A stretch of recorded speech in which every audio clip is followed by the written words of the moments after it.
Oi, pessoal, tudo bem? Meu nome é Vitória Mirão Hussein, eu sou graduada em História e Licenciatura pela Universidade Federal de Santa Maria, estou terminando o bacharel em História pela mesma universidade e sou pesquisadora do pós-abolição no Brasil. Gosto muito de História Social e na minha monografia eu trabalhei com o racismo nos Estados Unidos em animações, e relacionando essas animações com as leis de segregação racial. E estou aqui hoje com os meus colegas historiadores para a gente poder falar um pouquinho aí sobre usos e abusos da história. Bom dia a todos e boa tarde, boa noite, dependendo de quando eu estiver ouvindo esse episódio.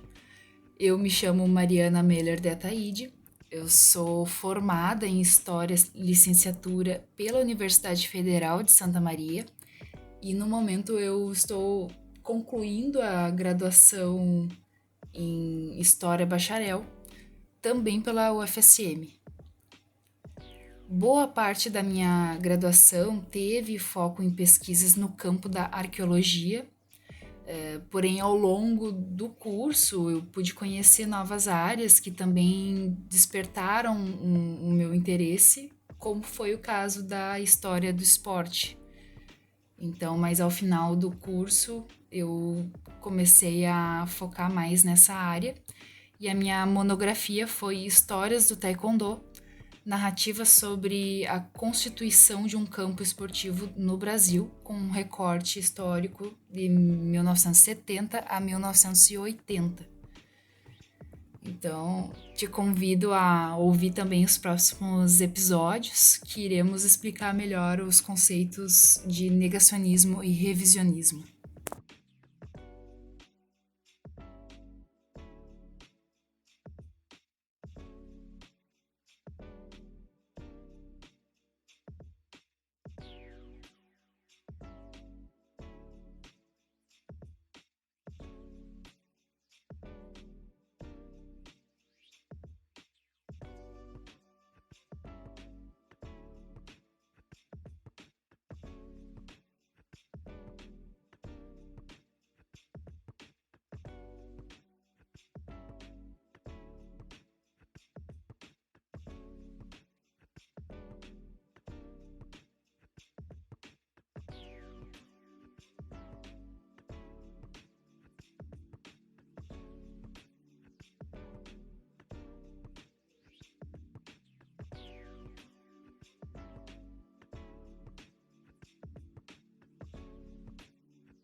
Olá, meu nome é Gabriel, eu também sou formado em História e Licenciatura e atualmente curso História Bacharelado, assim como meus colegas.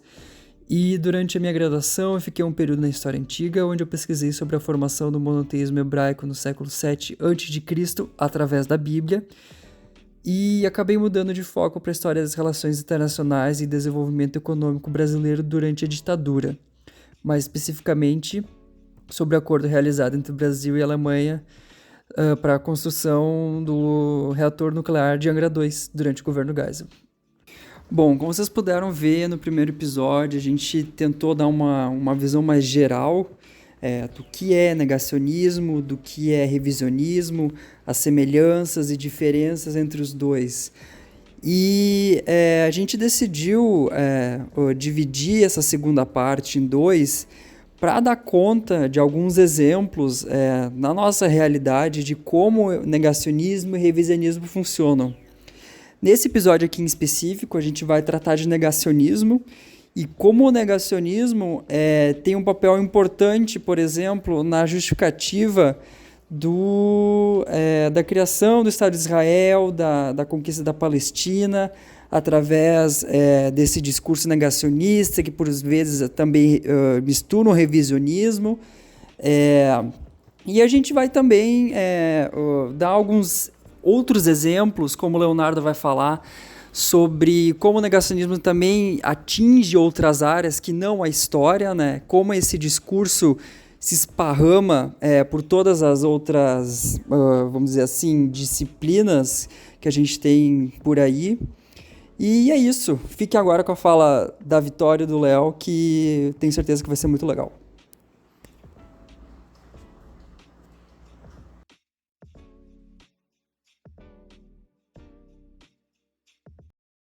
No nosso último podcast, a gente falou sobre usos e abusos da história, né? Mais especificamente sobre negacionismo, revisionismo, entendendo quais as diferenças e semelhanças entre esses dois artifícios. E no episódio de hoje a ideia é que a gente aprofunde o nosso olhar para o negacionismo, especificamente, né? Por essa razão, e puxando a brasa para o meu assado, eu achei que fazia todo sentido trazer para esse podcast a questão palestina. Meu nome é Vitória Miron Hussein, eu sou palestina da diáspora. Mas o que é ser palestina da diáspora, né? Tudo vai fazer sentido. No final eu vou amarrar tudo, vocês vão entender tudo. Mas em primeiro lugar, é necessário a gente contextualizar. Tu aí que tá ouvindo esse podcast. O que é a questão palestina? Para quem não sabe, desde meados ali do século XX, o genocídio palestino está em curso. E o processo que instaurou e que sustenta até os dias atuais o ilegítimo Estado de Israel é perpassado por ideais de limpeza étnica e de racismo. Vamos lá. A origem dos povos judeus e árabes é muito parecida. A Palestina, antes de Cristo, era habitada por vários povos, incluindo os hebreus e os filisteus, que são ambos povos semitas. Mas o que é povo semita, né? Semita quer dizer descendente de Sem, filho do Noé, aquele cara lá da arca, sabe? Então, de Sem nasceu Abraão, e de Abraão nasceu Isaac e Ismael. Da tribo formada por Isaac se originaram os hebreus, ou os judeus, e da tribo formada por Ismael, os filisteus, ou falastim, né? Que seriam os palestinos. E aí, para falar da questão palestina, a gente traz um autor extremamente importante, né, de ser abordado quando a gente vai falar dessa temática, que é o Edward Said. E ele ressalta que durante centenas de anos a Palestina foi habitada por um povo pastoril que tinha língua, política, cultura e economia identificáveis, que eram os árabes muçulmanos. Mas lá também tinha cristão e tinha judeu, e eles conviviam em harmonia. O autor usa dados demográficos e nos mostra que no século XIX, mais especificamente em 1822, só 10% da população na Palestina era judia. Mas, por existir um contingente de judeus em lugares diferentes do mundo, no século XIX inicia-se um movimento pela reintegração desse povo, buscando construir um lar próprio para eles. E assim surge o sionismo, né? A partir dessa ideia de que teria que se criar uma nacionalidade judaica, visto que o povo judeu estava espalhado e faltava uma unidade, né? Faltava uma unidade de nação mesmo. Ou seja, o sionismo era esse movimento que pretendia criar um lar judeu para o povo judeu. E, segundo o Said, o sionismo ele acabou com a harmonia que existia entre os povos que viviam na Palestina antes do século XX, porque ele pregava a superioridade do povo judeu frente a, abre aspas, barbárie, fecha aspas, dos árabes muçulmanos. O sionismo levou para a Palestina um projeto colonial de repulsa aos árabes sob o pretexto de civilidade. O Said, assim como outros estudiosos da Palestina como Ilan Papé, eles deixam muito claro em seus trabalhos a questão da Palestina e limpeza étnica na Palestina, respectivamente, que para conseguir, colonizar esse território aí da Palestina, a guerra não foi só armada, mas foi também ideológica. O sionismo, ele negou a existência dos árabes palestinos e se apoiou por vezes em discursos de limpeza étnica. Além disso, eles utilizaram uma retórica que validava as reivindicações sionistas em detrimento das reivindicações dos palestinos. Numa ótica colonialista, o sionismo ele se apoiava em um discurso de que os árabes eram incapazes ou não merecedores de administrar suas terras e de se autodeterminarem, né? Os judeus eram até então minoria na Palestina. E no século XX, o Império Britânico criou até políticas para estimular o crescimento da população judaica lá na Palestina. O imperialismo e o sionismo trabalharam para minimizar e para excluir os árabes da Palestina. Assim, na metade do século XX, aconteceram destruições sistemáticas de aldeias árabes, expropriações, desalojamento de mais de 500 mil de árabes para reconstituir e reconstruir a Palestina, né? Num episódio que foi conhecido como Nakba, é uma palavra árabe que significa catástrofe. E a Nakba aconteceu em 1948. Foi inclusive na Nakba que a aldeia do meu avô foi destruída, né? Então, a partir ali de 1948, quando o Estado de Israel declarou a sua independência, os sionistas mataram, eles torturaram, expulsaram os árabes das suas terras para, assim, fixar ali o Estado de Israel. Então, em resumo, a parte que nos interessa aqui, na verdade, para a temática que a gente está trabalhando aí nesses podcasts, é a negação da existência de árabes muçulmanos na Palestina como uma forma de legitimação da ocupação israelense. O slogan sionista, abre aspas, uma terra sem povo para um povo sem terra, fecha aspas, se referindo à Palestina, é um slogan negacionista. Outra frase interessante ser colocada aqui foi uma frase proferida por Golda Meir, que foi primeira-ministra de Israel, de 69 a 74. Aí, abre aspas, como podemos devolver os territórios ocupados? Não há ninguém para quem devolver, fecha aspas. Então, nega-se um fato histórico. A Palestina era habitada e a maior parte da sua população era de árabes muçulmanos. Não era uma terra sem povo. E essa existência negada dos palestinos se verifica na materialidade das suas vidas até a atualidade, com constantes violações dos direitos humanos, com prisões arbitrárias, com os checkpoints, entre vários outros exemplos das atrocidades que Israel comete até os dias atuais contra os palestinos. Outra forma de negacionismo perpetrado por Israel foi inclusive uma que cruzou no meu Twitter esses dias. A embaixada israelense no Canadá, ela fez um tweet celebrando o Dia do Falafel, no dia 12 de junho desse ano, de 2023. Alegando que esse prato representa o Estado de Israel. E essa não é a primeira vez que eu vejo essa apropriação da culinária palestina, levantina, né, até a gente pode colocar, por Israel. No reality show Casamento às Cegas, na primeira temporada, tinha um participante judeu.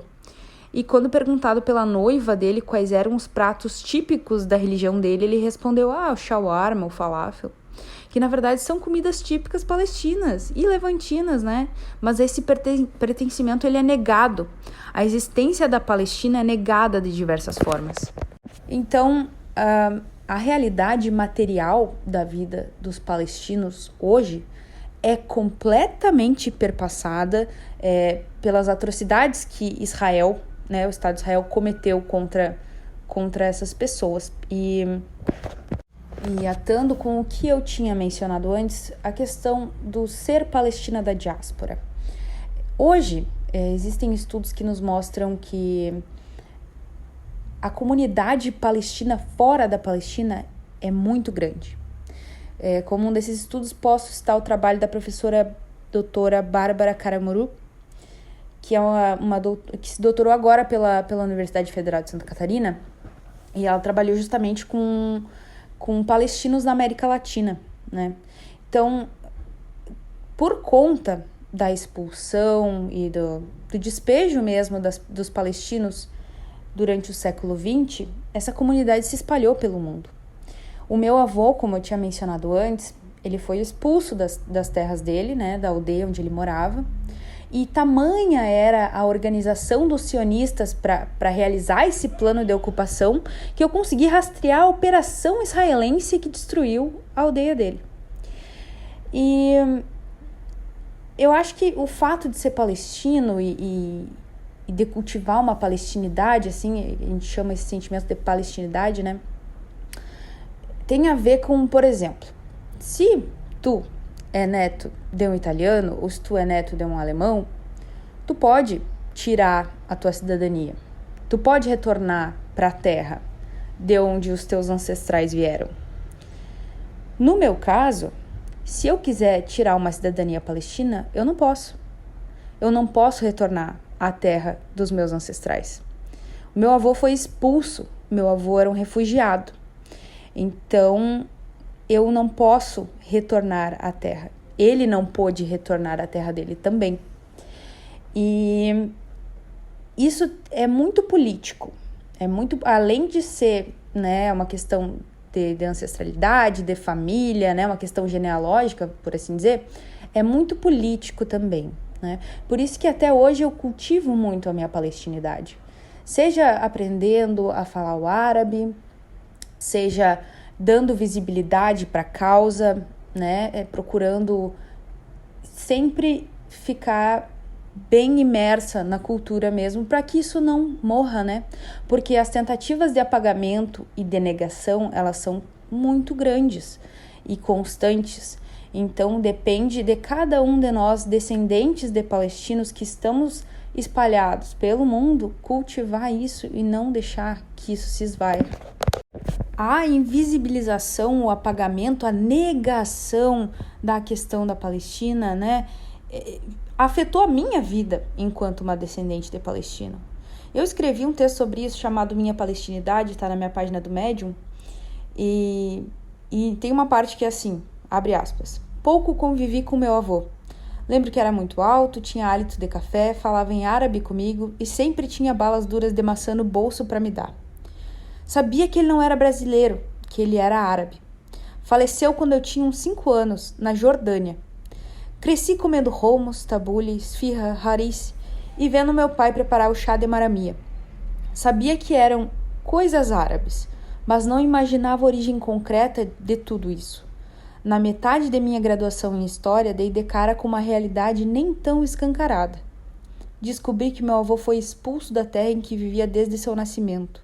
Descobri que meu avô refugiou-se na Jordânia e posteriormente no Brasil porque houve uma ocupação violenta e criminosa no lugar onde ele vivia. Descobri que ele fez parte da resistência armada, que ele tinha uma cicatriz de bala na mão porque foi alvejado e não tinha assistência médica, forçando a remover o projétil sozinho. Tamanha era a organização dos sionistas para sondar o território palestino que consegui rastrear a aldeia em que meu avô viveu e a operação israelense que a destruiu em 1948, na Nakba. Descobri os muitos parentes que ainda tenho na Jordânia. Descobri que caso minha família desejasse voltar para a Palestina, não poderia, pois a ocupação que começou no século passado ainda segue a todo vapor. Descobri que tudo era muito maior do que eu poderia imaginar. Depois dessas descobertas, voltei à casa de minha avó e tudo estava lá esse tempo todo. As pequenas esculturas em madeira de oliveira, a cufia de meu avô, as fotos e artefatos de Jerusalém, entre muitas outras lembranças e evidências históricas. Passei a dedicar meus estudos dentro da academia para essa temática também. Num esforço de dar visibilidade para o assunto, elaborei em conjunto com colegas uma cartilha para ensino médio que fala sobre a Palestina. E passei a cultivar um sentimento de palestinidade em mim de várias maneiras. Fecha aspas. O texto segue, mas esse é o ponto.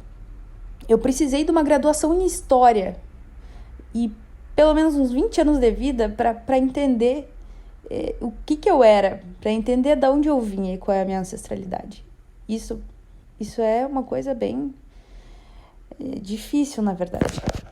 É interessante mencionar também que essa tentativa de apagar, né, a existência dos palestinos, apagar a palestinidade, invisibilizar, escantear mesmo esse sentimento de pertencimento dos palestinos, não parte somente do Estado de Israel. Existe uma força-tarefa das grandes potências do mundo em fazer isso também. Um dos exemplos mais recentes, acho que aconteceu, se eu não me engano, em maio de 2023, em maio desse ano, que uma das músicas mais emblemáticas para os palestinos, que eu vou botar um trechinho depois, a música chamada Dami Falastini, Meu Sangue é Palestino, foi removida do Spotify, da Apple Music e de outras plataformas de streaming, alegando, abre aspas, motivos políticos, né, fecha aspas. Então, alegando ali que seria uma música antissemita. Isso é uma coisa que acontece muito, né? Quando a gente não sabe a diferença entre antissemitismo e antisionismo, a gente pode cair facilmente nessa falácia de que defender a causa palestina é ser antissemita, o que é realmente absurdo, é uma premissa absurda, até porque os árabes muçulmanos são semitas, não é mesmo?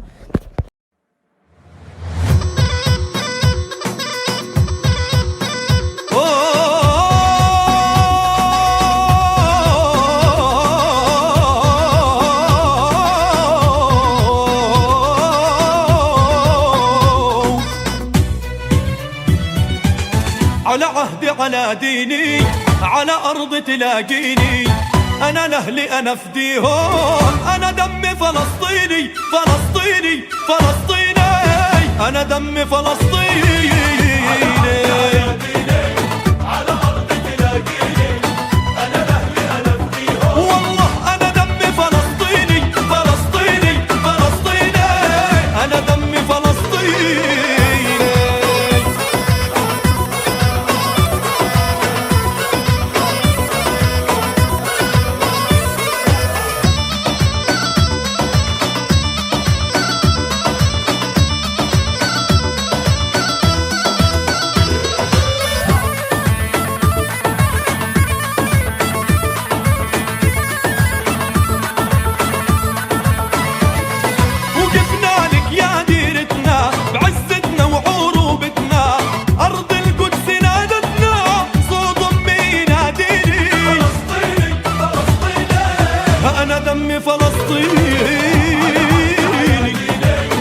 Fazendo uma tradução livre, assim, do que significaria essa música, né?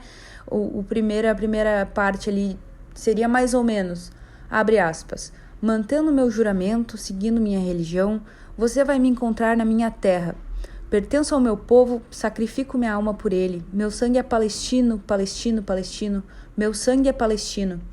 Temos protegido você, nossa terra natal, com nosso orgulho e arabismo. A terra de Jerusalém nos chamou, como a voz de minha mãe me chamando. Palestino, palestino, meu sangue é palestino. Depois que a Vitória falou muito bem e com muita propriedade de fala sobre o negacionismo que envolve a Palestina, não sobrou muito mais o que eu pontuar nesse episódio sobre a questão. Porém, estamos partindo aqui do conceito de negacionismo. Algo, então, que acaba por negar completamente ou parcialmente a existência de alguém ou alguma coisa, ou ainda de fato histórico comprovado ou comprovável. Creio que possamos falar com toda segurança que o negacionismo é um uso intencional de argumentos sem nenhuma sustentação científica, ou melhor, no português limpo do dia a dia, de argumentos sem pé nem cabeça, para assim criar narrativas que, por sua vez, vão acabar distorcendo os fatos. Como comentei, esse uso é intencional, ele tem um propósito. Esse propósito é o de enganar as pessoas. Isso é uma estratégia, gente. E eu diria que é uma das estratégias mais sujas que possam existir hoje em dia. É a normalização da mentira. E sim, tem muita gente ganhando muito, mas muito dinheiro com esse tipo de estratégia, manipulando massas e ganhando governos e poderes. Imagina que doideira seria hoje em dia, que estamos em 2023, com celulares ultramodernos, com os foguetes até dando ré, com a inteligência artificial melhorando e aprimorando cada dia mais, com tudo que envolve o nosso dia a dia tecnológico, com todo o acesso à informação que a gente tem, algum cidadão do mundo, um dia, numa roda de bar, numa conversando contigo, tenta te convencer que o planeta Terra é plano ao invés de esférico. Imagina só isso acontecer. Ou ainda, que a Terra é o centro do sistema solar e não o Sol. Que o Sol gira em torno da Terra e não ao contrário. Imagine que loucura isso acontecer. Pois é, o negacionismo cria esses tipos de falácias, esses tipos de mentiras com a intenção, com a estratégia pensada e articulada para enganar as pessoas. O negacionismo é uma das coisas mais ruins, na minha opinião, que existe nos dias atuais. Então, a gente tem que tomar muito cuidado e saber identificar o tipo de pessoa que faz ele se propagar na nossa sociedade ou até mesmo nos nossos círculos de amigos, das nossas pessoas próximas, né? Os amigos dos nossos familiares, muitas vezes, nos grupos de WhatsApp, nos grupos de redes sociais, com postagens, com falas, com falsos argumentos. Devemos mais ainda tomar cuidado com os falsos especialistas que encontramos por aí. Aquele que fala muito sobre um ponto, mas não sabe identificar de onde ele tirou aqueles argumentos, que se ele leu alguma coisa por cima em algum site, que por sua vez esconde as evidências corretas ou até mesmo nem tem acesso a essas evidências corretas, escutou de alguém e tenta articular esse argumento. A manipulação da informação é uma prática muito usada pelos negacionistas. Por exemplo, aquele seu amigo que fala que o cigarro, na verdade, faz bem, que o avô e os amigos dele sempre fumaram, e o avô dele morreu com 90 e poucos anos por outras causas, por diabetes, por outras causas e não o cigarro. Então essa bobagem que o cigarro mata, isso é mentira. Esse seu amigo, ele está, na verdade, manipulando, ele está suprimindo uma evidência. Gente, existem milhares e milhares de pesquisas no mundo todo, não só no Brasil, na América Latina ou aqui nas Américas, no mundo todo, e afirmando com dados e fatos, pesquisas que envolvem muito, muito dinheiro e anos de trabalho dos pesquisadores para serem realizadas, pesquisas que tenham acesso a todo mundo, só procurar, só dar um Google, como a gente costuma falar, que sim, afirmando com dados, fatos, com metodologia, que o cigarro causa danos à saúde, que pode causar a morte precoce, que existem milhares de produtos cancerígenos dentro do cigarro, dentro do fumo, a dependência da nicotina, enfim, esses vários pontos. Esse negacionista, na verdade, está pegando um ponto fora da curva, né? Então, a história pessoal dele, do avô dele, a verdade que envolve só aquele círculo de pessoas ali para distorcer e negar um fato escolhido. Essa prática é muito utilizada e muito difundida nesses últimos anos e é uma prática que a gente conhece como negacionismo. E outra coisa, né, Léo? Eu acho que assim, ó, tu trouxe o exemplo do cigarro, né, que tem pessoas que falam, não, porque cigarro não dá câncer, porque meu avô fumou até sei lá quantos anos e tá vivo, tá bem. Mas acho que os clássicos negacionismos da história, agora eu pensei em dois, que é a negação do Holocausto, né? Tem gente que fala que o Holocausto não existiu. E pensando o Brasil, a negação de que houve uma ditadura civil-militar no Brasil, né, ali no século XX. E isso me faz lembrar de um acontecimento que aconteceu, olha a redundância, né? Mas uma coisa que aconteceu com a minha família. A minha irmã, numa mostra de artes da escola, ela fez um desenho criticando a ditadura civil-militar. E aí eu vi aquele desenho, achei muito bonito. Resolvi postar aquele desenho dela numa rede social minha. E postei assim, e elogiei e tal. Simplesmente pegaram o desenho da minha irmã, pegaram a postagem e colocaram num grupo de Facebook, desses que tem um monte de gente de direita, da extrema direita. O pessoal se juntou para ir na postagem e atacar o desenho que a minha irmã tinha feito. E eu lembro claramente de alguns comentários, como por exemplo abre aspas, ai meu Deus, cuidado, existiu dentadura, fecha aspas, né? Tipo, debochando, caçoando, como se realmente não tivesse existido, como se a gente não tivesse tido milhares de pessoas que foram torturadas, né? Entre aspas, suicidadas. E, enfim, é muito complicado mesmo lidar com esses negacionismos quando a gente tem evidências históricas, né? Na nossa frente, ali escancaradas, mas que são escanteadas a partir de um discurso de não, isso aqui não é verdade, isso aqui não existe. E esse foi o podcast Historiar na Atualidade, podcast criado por 4 historiadores formados pela Universidade Federal de Santa Maria. Você ouviu o episódio 2 sobre negacionismo. Agradecemos por ouvir até o final e te convidamos a ouvir o próximo episódio, que será a respeito do revisionismo, onde esse conceito será mais aprofundado. Tenha um bom dia e até a próxima!